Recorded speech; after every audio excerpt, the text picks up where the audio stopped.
And when we came up to the door and gave him the basket with the food and the gifts and everything in it, he hugged the scout.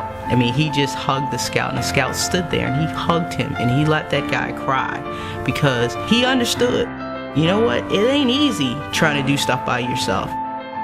At the end of every meeting, we go out to dinner, we break bread as a family, we do things together, and I couldn't do it unless I had the communities, the businesses to help me out.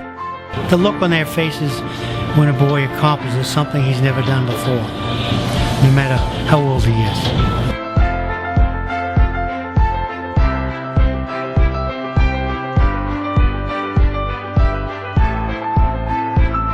One thing about scouting is different than other programs that the teenage boys get involved in. Once you get them to understand that there's a future with scouting, that they don't have to be the best player in the team to get that scholarship, or they don't have to be the fastest runner to get noticed, you change their mindset.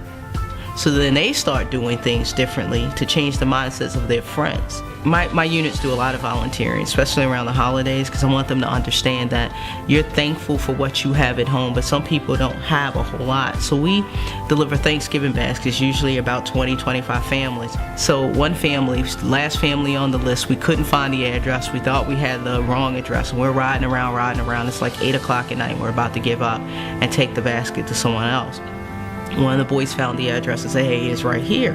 So we took the basket with the turkey, and we had some gifts for the kids because it was like 2 kids in the house.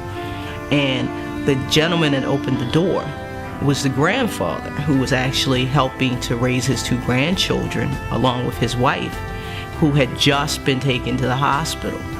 So he had been spending his time running back and forth between the hospital and taking care of these kids, and he had no clue as to Thanksgiving's coming up, I need to get some food. And when we came up to the door and gave him the basket with the food and the gifts and everything in it, he hugged the scout.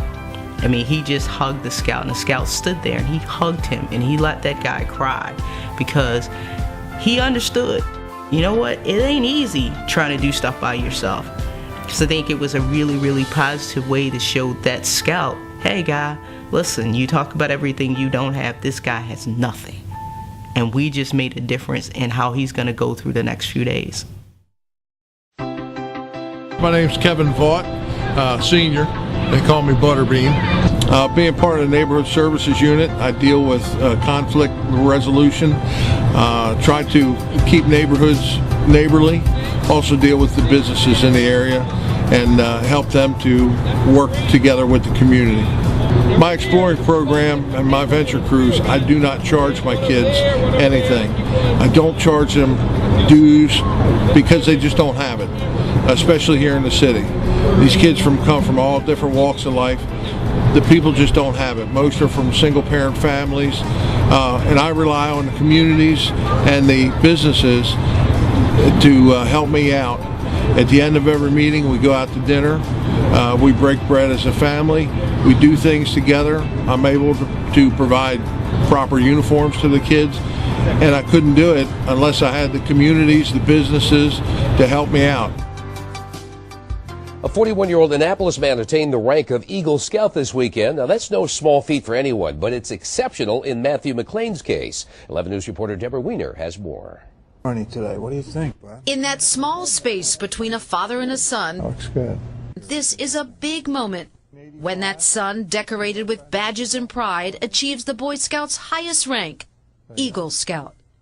And when that son is Matthew McLean, born with Down syndrome, it is nothing short of powerful, because doctors did not see this day or anything close to it 41 years ago. And they asked the family not to take him home.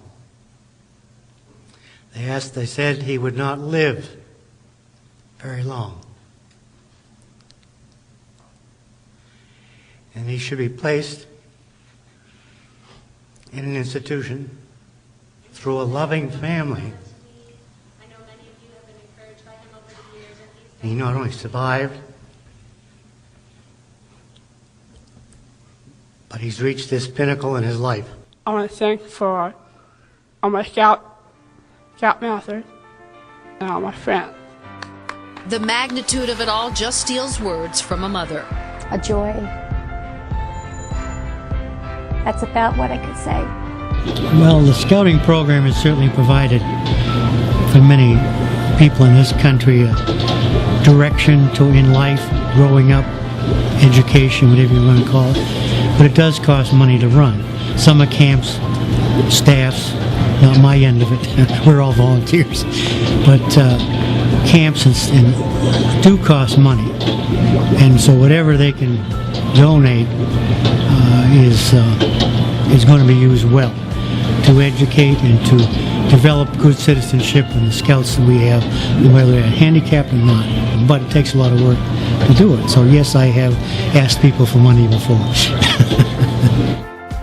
I'd say it makes a difference. And if you don't believe it, go into the inner city in particular. Find a scouting unit and ask a scout why they're there, what makes it special for them, what they plan to achieve. Because I guarantee you, every story you hear is going to be different, it's going to be powerful, and it's going to be meaningful. I'm Officer Kevin Vaught, Baltimore City Police, Southern District. I'm challenging you and your community to get involved with Boy Scouts of America. The Boy Scouting program has been tried and true, is a worldwide organization, and we need you. We need your time, we need your money, and we need your expertise. Join me this year and next year and the years to come in supporting the Scouts through volunteerism, through your money, and giving your time to help these kids grow.